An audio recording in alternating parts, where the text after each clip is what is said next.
Welcome to Lunch Poems. Thank you all so much for being here today. We have a great reading for you. Al Young is here. And I just want to remind everyone to sign up on our mailing list by the door. And before we start, one of our wonderful Lunch Poems volunteers, Jonathan Lewis, is going to tell you about a wonderful event happening on Friday. And then Robert Haas will introduce Al Young. Thank you so much.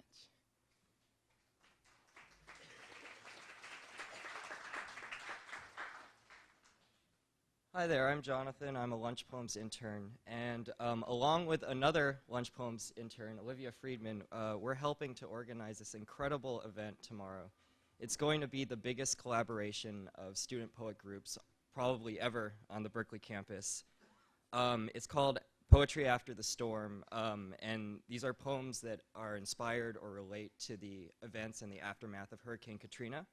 The event is free, but we will be raising money for victims of Hurricane Katrina. And we have a number of incredible groups from Berkeley in it, including Berkeley Poetry Review, Cal Slam, and Poetry for the People. We also have the 2004 Cal Slam champion team, including a poet who was featured on HBO's Deaf Poetry Jam. And our featured guest will be Al Young. So if you enjoyed what you heard today, please come out tomorrow. We are also going to have a silent auction with some incredible items to raise money for victims of Hurricane Katrina. These items include broadsides by Lynn Haginian, Barbara Guest, Leslie Scalapino, and Wallace Stevens. And we will have signed books from Lynn Haginian, Professor Robert Haas, Zach Rogo, Francisco Aragon, and from McSweeney's. We're also going to have restaurant gift certificates and a one-night stay at the Bancroft Hotel. This is going to be an amazing event tomorrow. Never before have all these very different poetry groups on the Berkeley campus come together to collaborate for this event, so it would be great if you could come. It's at 7 p.m.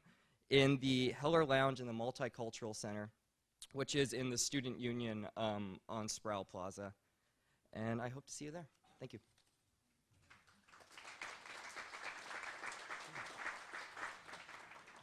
Thanks, Jonathan. I know that some of you are groups from Berkeley High are here, and I want to make sure that you understand that you're welcome at this event on Friday night, and tell your friends to get the crowd out.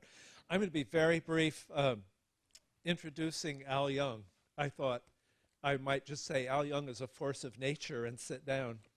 But I'll say a little bit more to tell you a little bit about him. He was born in Biloxi, Mississippi, and moved as a child to Detroit, and got some of his wiring from the music scene in Detroit that he experienced as a kid and as an adolescent. He went from there to the University of Michigan in the late 1950s when there was a very lively writing scene, and among his undergraduate English major friends there were writers like, and her name now is just Marge Piercy, for example, Tom Hayden, Tom McGuane, X.J. Kennedy, and teachers like Robert Hayden was there at the time. Yeah. Anyway, it's a remarkable place. I mean, it's still a remarkable place. Like Cal, Michigan is a great school, and he was there at a particularly lively and intense time. And for some reason, in the year 1960, I never have heard why he up and decamped and came to Berkeley. It was our good fortune, and decided to major not in English anymore, but Spanish. And while he was here, in those years, he met Ishmael Reed. And while they were busy teaching themselves how to write poems and how to write novels, they also invented multiculturalism. African-American writing was in a particular place of militancy around the civil rights movement at that time.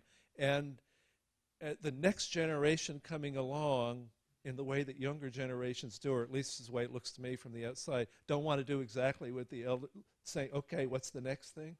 Their next thing was a couple of moves. One was to introduce a new kind of freedom, playfulness, imagination into a writing that had been pretty polemical up to that point. And the second thing was, in editing Yardbird magazine, to begin to introduce Chinese American, Japanese American, Latino, other kinds of new writing, and mix it with the typical range of Euro-American, Berkeley, Bohemian writing in one new, fresh journal. And this was a buy-blow of what they went on to do. By the time multiculturalism became a university trend, they were onto something else. And by the time it had become doctrine, they were inventing the next new thing. But that was one of the things they did. His early poems have the look of being real easy. Like the poetry of William Carlos Williams, the poetry of Langston Hughes, it looks like he's just going out, or it looks like he's just going out there and hitting beautiful singles one after another.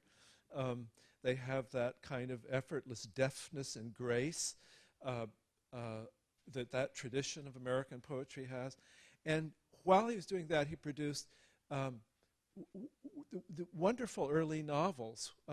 One of the two books that I in particular love, Who is Angelina and Sitting Pretty, are as beautifully made pair of novels I can think of.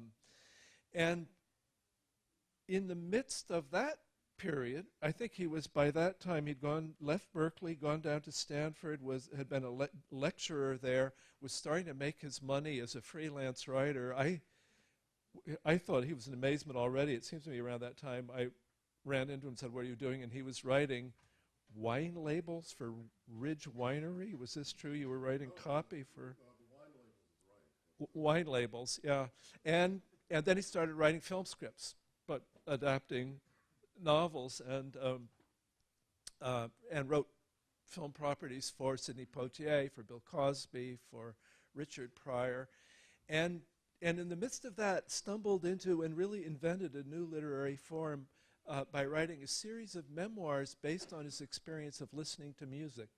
And for you kids especially, these books would be an amazing musical education.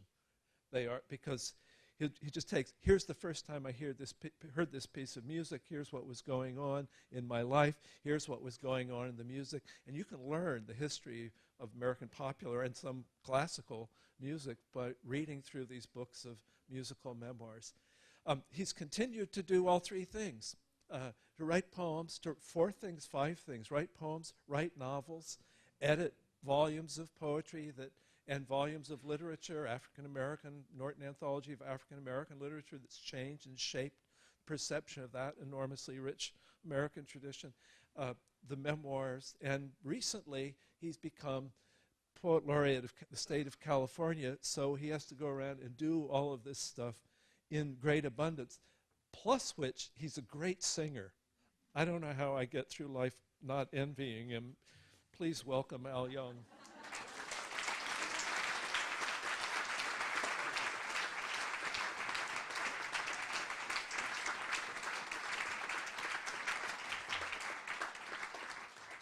Thank you so much. Good afternoon, everyone. All of art, all of literature is dialectic. It's a dialogue. We forget this because we deal with texts so much, but I'm fond of saying, and I think it's true, that poetry, storytelling have existed in all times and all places among all peoples, and long before there was a printing press. The text, to me, is always something like a musical score. It's like tablature until someone brings it to life with sound or song. It's dead. So we're going to try to bring some text to life up here. It's an honor to be here, and I'd like to thank everyone who's involved with bringing me here. I can't know all of you, but as I mature, I realize that it takes countless people to produce absolutely anything. And one of the infomercials I'd like to make would have a young woman shampooing her hair, and then you'd do an infinite pullback, which you'd see all of the resources that went into that shampoo and all of the people, all the little Thai girls paid 9 cents an hour, if that much, under abusive situations to get some of the materials and the labor-intensive work. We live in a country that labors under the illusion that we inhabit this cocoon of flesh, and that we sort of float around in these bubbles of self. And I'm so concerned with that I'm working on a book called Citizen, big Z in the middle of the word citizen. Being a part of a democracy is actually a spiritual experience, because you're a part of something bigger than yourself. And I think our republic in many ways has forgotten that. So I have lots of messages. Let's start with a poem that was prompted by a number of things, but partly by a remark that the sometimes delightfully cynical Fran Lebowitz made years ago when she was talking about the art of writing up at Squaw Valley. And she said that a lot of her younger students have trouble writing believable dialogue because they think the opposite of talking is waiting. This is called a poem for listeners.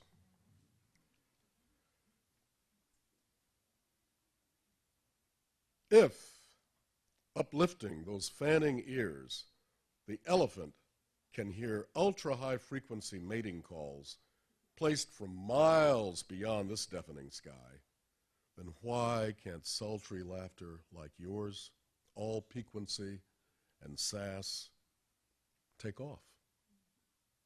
The rumble of it sometimes makes its way to parts of me I long to tour but haven't.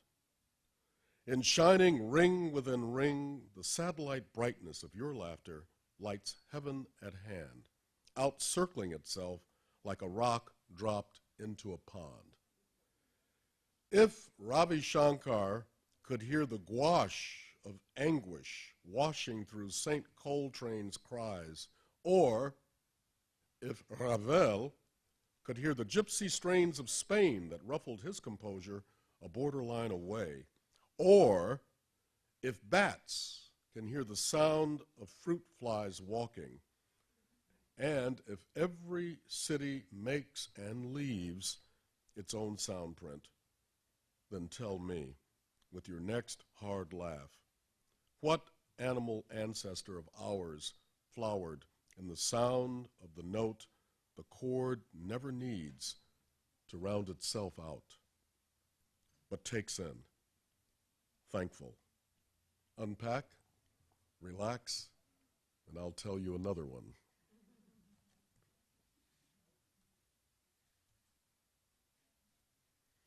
When I was at the University of Michigan years ago, in an era very much like the one we're inhabiting now, it was the McCarthy era, and everyone was intimidated.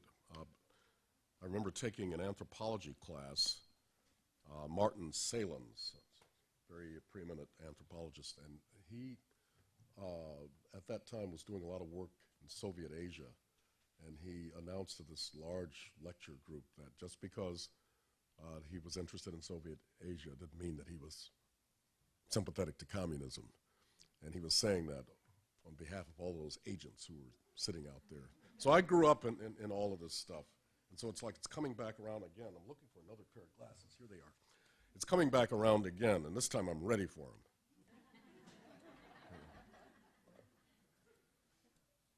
I was excused from freshman English because I'd read a lot of the books, but also I kept mentioning things that made the TA nervous.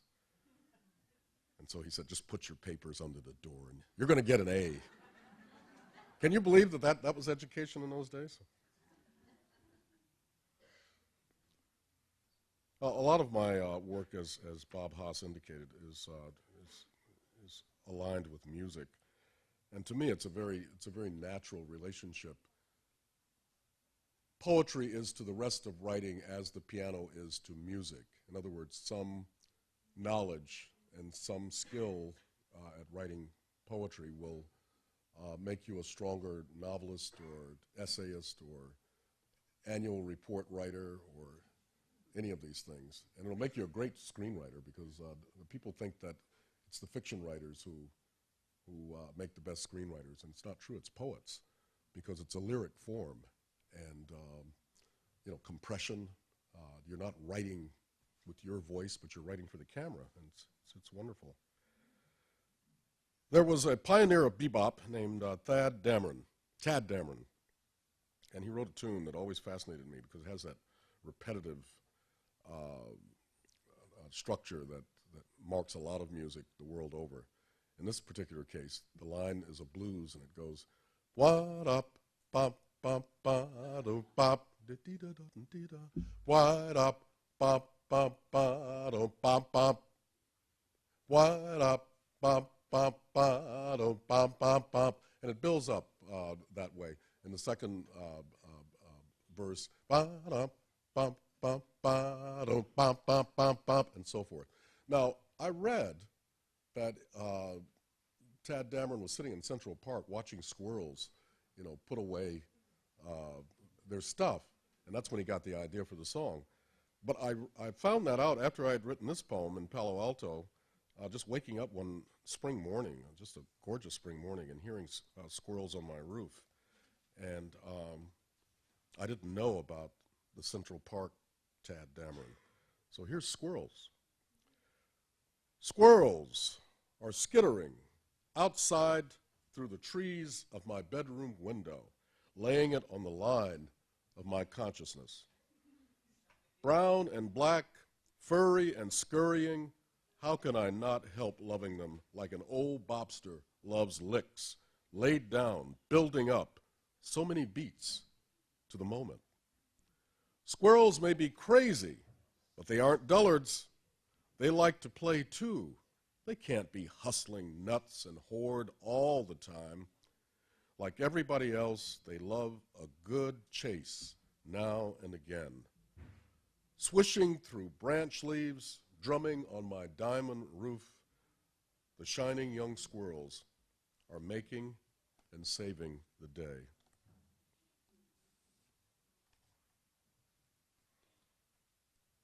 The idea of majoring in Spanish, and I actually got certified to teach Spanish here at UC Berkeley, which I've never done. But the idea was to avoid English departments because I knew that I wanted to write, and I knew that there'd probably be some tension or some conflict. Well, it never really worked out that way. But there's an affinity for things Spanish and things that derive from that culture that has followed me all my life since I started studying Spanish in the 7th grade back at Hutchins Intermediate School in Detroit. So here's something about that. It's inspired by Chick Corea, and it's called My Spanish Heart. In audible dreams, I'm forever going back to Spain. Now tell me what that's all about. Perhaps in some past life or lives, I lived there and cared about the African presence in Iberia, or New Iberia, eh? Get serious. It's probably because all my life I've been an all-night sucker for spicy rhythm, ticking and booming away like an Afro-Latinized gypsy taximeter waiting to be fed that long mileage. Whatever the reason or rhyme, I can think of no better fate than to end up masking my nights in the gardens of Spain. And how Spanish is Spain? With a warm, bubbling, undreamed lady whose dark-throated murmuring is song. Picture it. Just a couple of music lovers, all but wasting in moonlight, with poetry, damp and cooling, right up under our noses. Soft lips, a mustache. Ay, the possibilities of Spanish, the loving tongue. Listen, listen. Adios, adios, mi corazón.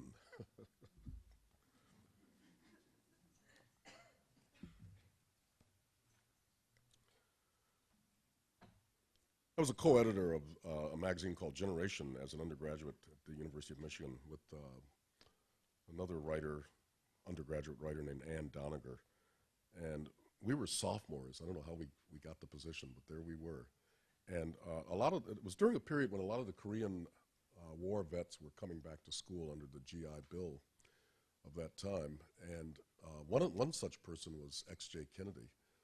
You know, he was older than we were, and he came in there with some poems. And it was the era of the new criticism, you know, objective, correlative, and all of that T.S. Eliot stuff.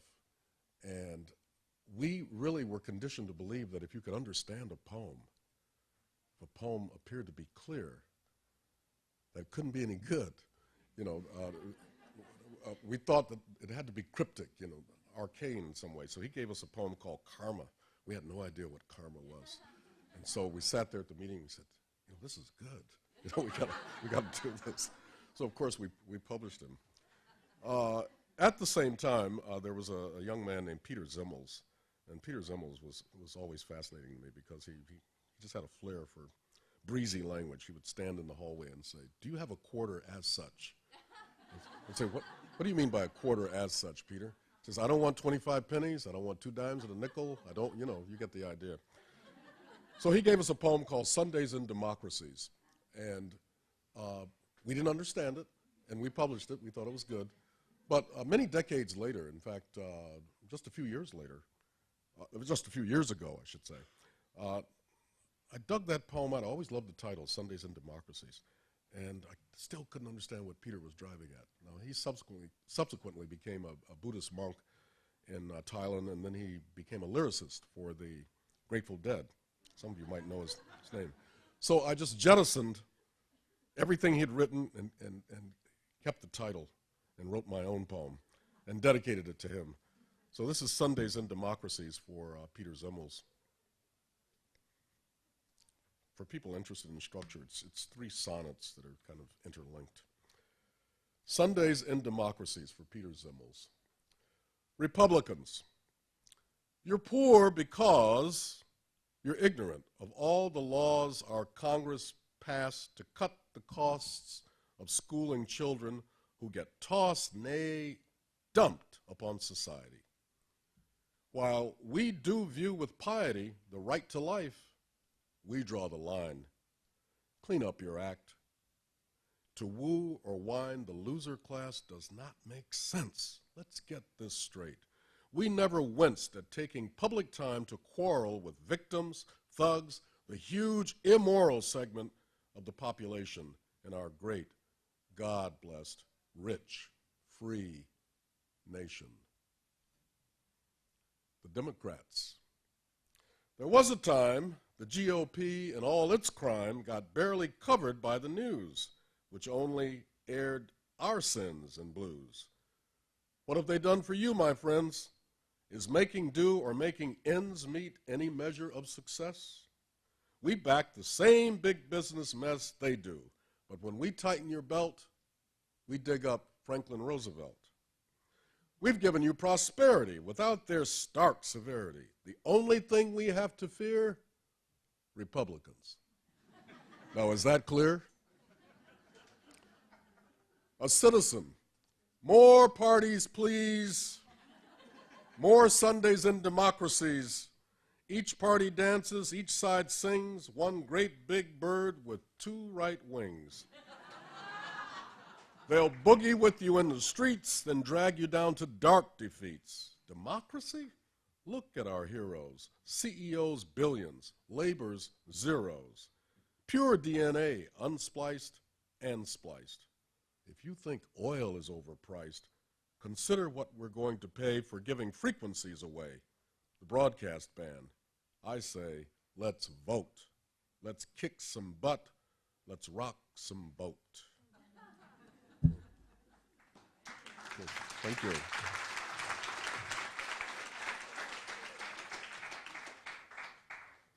While we're in that vein, when I was interviewed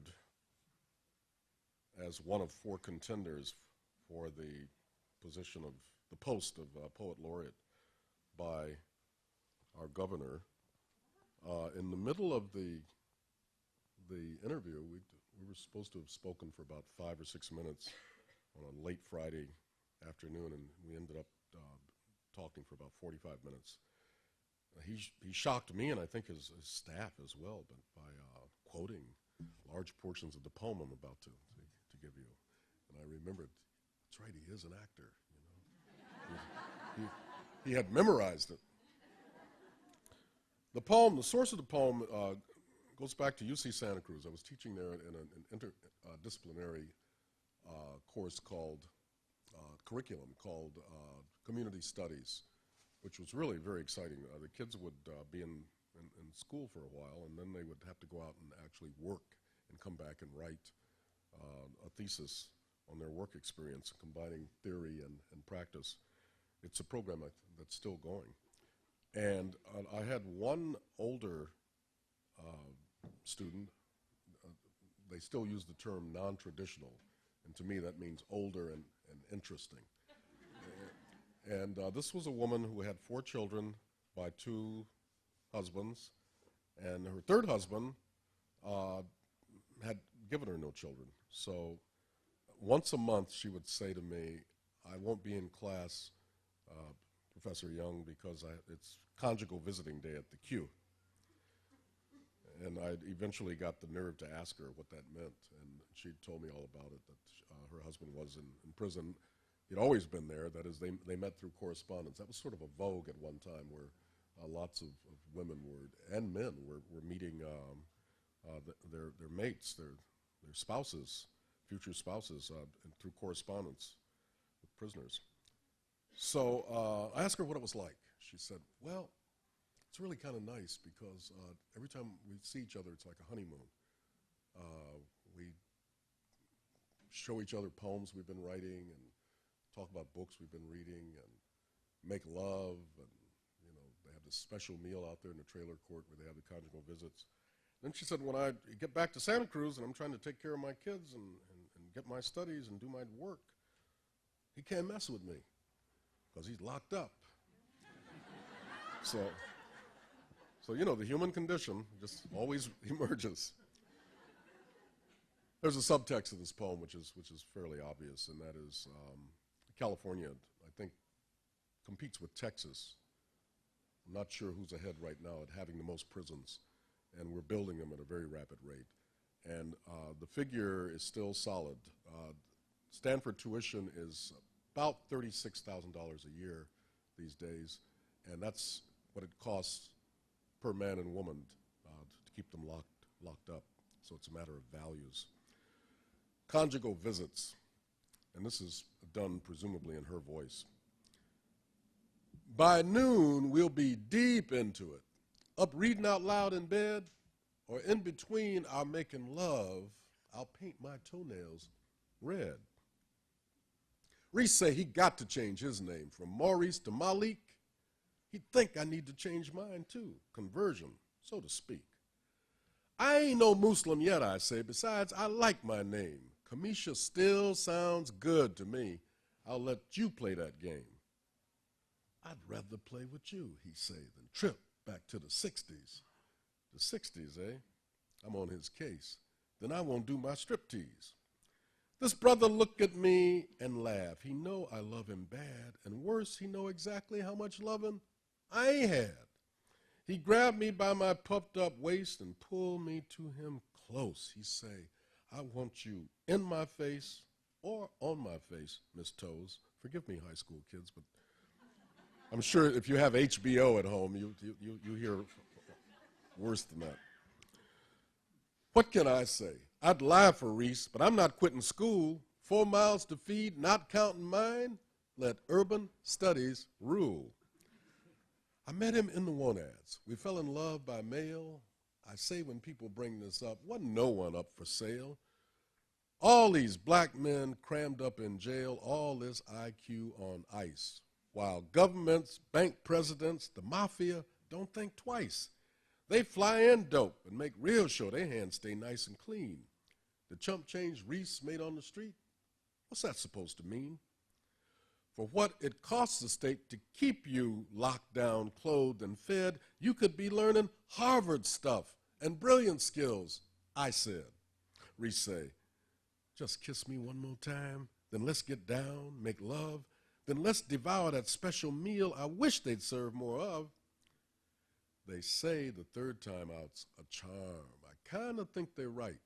My first, he was the ace of swords, which didn't make him no knight. He gave me Zeus and Brittany. My second left me twins. This third one ain't about no luck. We're honeymooners, friends. I go see Maurice once a month while Moms looks after things.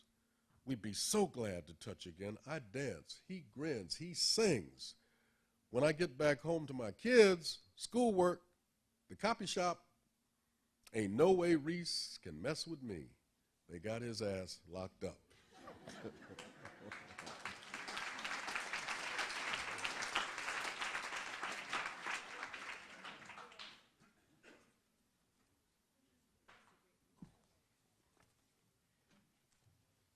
Some unpublished poems.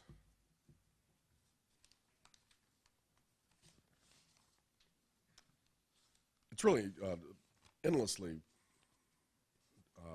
intriguing to me how perfectly culture reflects a society's values as they wax and wane. And I look at contemporary, vernacular dance, and it's really saying something that people don't touch quite often. That they just sort of stand across from each other and jiggle around and do all these self-important, make all these self-important moves. I come from another era. Ooh, baby, baby. Ooh, baby, baby. Doo-wop. And it's really funny because I wasn't a doo-wop person. I was one of those tedious jazz people as an adolescent. But all of that melted when it came to socializing. You had to get with doo-wop if you wanted to dance and, get a girlfriend or something like that. So this is a poem about that. Imagine it's Detroit, right across the river from Windsor, Ontario. Down in one of those basements, rec rooms, there was a rec room fad in the 1950s in American homes. And they ranged all the way from a basement with a coal heater and a couple of folding card tables, that you put up to put food and drink on, to very elaborate. But parents who left their kids down there in those rec rooms were crazy. Doo-wop, the moves. Let's make no bones about it, whatever this means or ever meant to you. Darling, you know your way through what I'm about to say. Doo-wop still steals the moment, the sizzling thrill of closeness, the slowness of our touch, too much, too messy to process. Back when dawn rose off the river, we'd feel it. Feel felt like enough when flowering was new and not easy to handle. Neither was breathing. All that light funneling in from Canada ferried over the river while you put a move on my heart. Heart and soul, flesh and bone, doo-wop was known to sabotage. All across the land, white citizens' councils shouted and warned, Negro music is corrupting white youth. Boycott Negro music. We were young, too. You pressed your hand behind my neck. You kissed my mouth. Wham! So who'd kissed whom? You still wonder?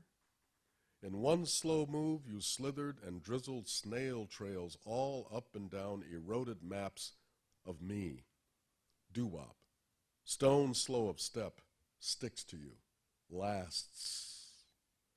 The doo-wop mind cries, oh, baby, you know I love you. Always thinking of you.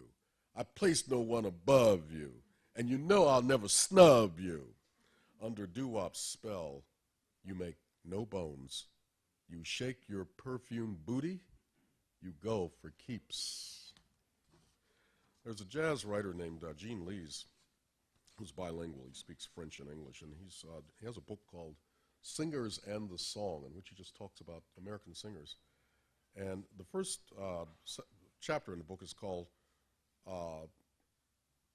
William and Harold, or how to write song lyrics. Lise has written the lyrics to some songs that you all know. For example, he took Antonio Carlos Jobim's Corcovado and wrote the Quiet Nights lyrics that we know. Quiet nights of quiet stars, quiet chords from my guitar floating on a silence that surrounds us, and so forth. So in this, he says that when in the Norman invasion, an interesting thing happened. The English, what was to become the English language, was Latinized yet again, and enriching English so that, you know, if someone writing in English you have choices. You can go French, you can go Anglo-Saxon, you know, you can be hard and dirty and fast, or you can be tender and smooth. Most of our songs are love songs, and most of our poems are about love, but there are only 5 words in English that properly rhyme with love. Whereas with amour, as he points out in this delightful essay, there are 85 or 90, so they have a lot more interesting stories. So we're doomed to hear what I just read in that poem. Oh, baby, I'm always thinking of you. Place no one above you. He says it properly. Of, the preposition doesn't really go. In American English it works, but it doesn't work in British English because their of sounds more like suave, you know, of, something like that.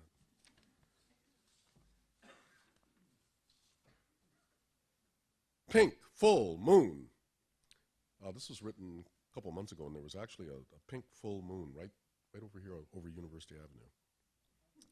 Pink full moon. Erotic and always under the gun, you're anything but a heated sun. Tonight, the brightness of you, pink and full in this vacuum, could sink the Titanic all over again. Hovering above conversations and covering everything I might rearrange or cite. Lose me in your labyrinth of light.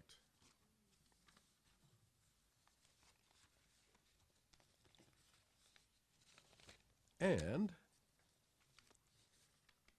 I'm going to go back to a poem. You probably wonder what a poet laureate does. And you're not alone. I'm still wondering myself. But I was commissioned along with Devorah Major and Janice Mirkatani to write poems about the opening of the De Young on the 15th of October. And I didn't know I was going to read this, but I'll read it. We each took different approaches to that. This is called Why What You See, Why What You Get, Why You, a celebration of the reopening of the De Young Museum of Fine Arts, 15 October 2005. It opens with an epigraph from Mary MacLean, who was a celebrated Aboriginal painter of Western Australia. And she says, quote, I used to paint dots, very neat ones, not anymore. Wild woman now. I'd always love that. You know, she got wise to this art thing, you know, just let go. What you see isn't all you get. Night moves the sky of mind aside enough to let imagination gush in.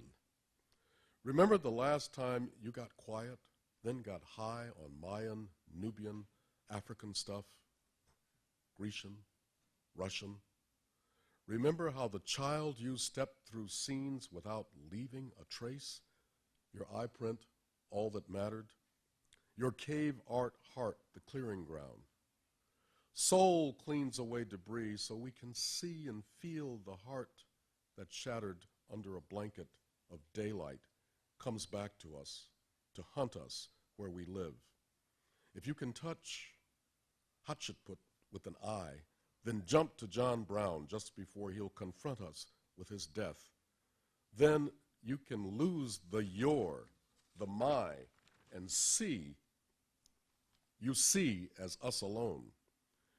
We see as in muse, mausoleum, as in pause, the way each click, each lick, and every breath stitch unhitches, sets free the tiny you, a museum, a memory trace, mere fiction, to make room for death. Can death be more than just another mask? How do the Dogon know so intimately the mysteries of Sirius B, a star astronomers stumbled upon just recently. To log on in real time, turn up at the Art of Africa, not very far from the pre- and post-amnesiac Americas, or New Guinea, Indonesia, Polynesia, Central Asia, Dreamtime Australia. Wrap your spirit around sculpture the big you already knows by feel and by heart. Why nickel and dime your love-leaning, meaning-hungry, beauty-starved self?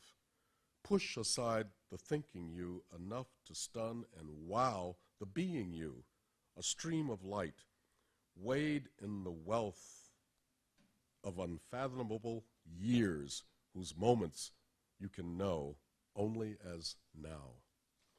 You can tell I'm not comfortable with that yet, but there it is.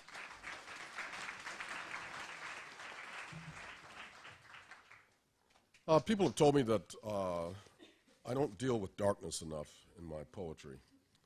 These are fellow poets. They say, you know, you really got to get into darkness because that's what people like. So, you know, you listen to people and you say, okay, let's give it a shot. Here's one result. It's a poem called Depression, Blues, Flamenco, Wine, Despair.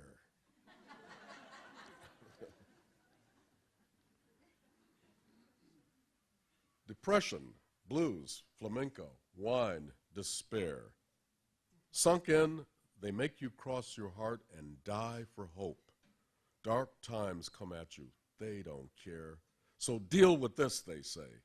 And so you buy the pain and stress, the restlessness, the works. Low back pain, aches and limps, the twitch of fear your face betrays. John Dizzy Burks Gillespie's cheeks puffed out, fat love and itch scratched by the trumpet at his goateed lip. They said, take chances, stretch, jump at the sun. You just can't spend your whole life acting hip. Be corny sometimes. Have yourself some fun. You can't be cool forever, so relax. Diz knew puffed cheeks were anything but chic, but when you closed your eyes, you heard him axe infinitives, split atoms, hairs. You speak that tongue, curves, flatlands, all of it. You do. You understand the hoodoo stab of hurt, the blues, their messy messages, a few trashed hopes, some lame goodbyes, her skirt, your coat, the folded jeans, wet tights, black night is falling all around you in the rain. Dark times can fix you in the light of reason, recognition, lasers, pain. And I think, how are we doing for time? We're about there, aren't we? It's the way I feel. This is the poem that you'll find out there on Addison Street, the Addison Street project, which Bob Haas and many others worked very hard to bring about. And you go out there sometimes, and somebody has dropped a slice of pizza on your poem, you know. And you look around, and nobody knows who you are or what that's all about, but you sort of, you know, move the pizza aside so that people can read what you have. This is the poem you'll find out there from me. It's called Who I Am in Twilight. Like John Lee Hooker, like Lightnin' Hopkins, like the blues himself, the trickster sonnet, hoedown, the tango, the cante hondo, like blessed spirituals and ragas custom made, like sagas, like stories, like slick, sly, slow soliloquies sliding into dramas, like crime and punishment, like death and birth, Canal Street, New Orleans, like the easy, erasable, troubled voices a whirling ceiling fan makes in deep summer nights in hot, unheavenly hotels, Oklahoma, Arkansas, Tennessee, like the Mississippi River so deep and wide you couldn't get a letter to the other side, like Grand Canyon, like Yosemite National Park, like beans and cornbread, like rest and recreation, like love and like. I know we last. I know this bleeding stops. Thank you.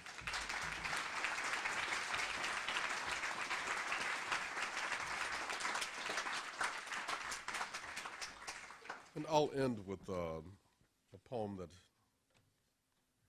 is not complete yet, but it's complete enough to read. It's called Notes on the Future of Love. The hometown properly where I was born and spent my first decade is Ocean Springs, Mississippi, which is right next to Biloxi. And it doesn't exist any longer. It was completely destroyed by Katrina. And so some of that is operating in the back of this. Notes on the future of love. Meanwhile, over in yet another time zone, somewhere between Iraq and another place hard hit, the most toxic of gumbos thickens. To the poisoned Kool-Aid taste of homemade sin, answers in progress stack, but don't add up.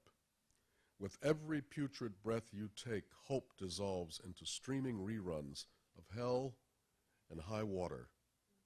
In Chinese, in Czech, in Arabic or Albanian, in Japanese or German, does the Sermon on the Mount still count? And does it say still, thou shalt not kill? In your cozy time zone, sandwiched now somehow between Iraq and another place hard hit, where do you come down on the future of love? Thank you.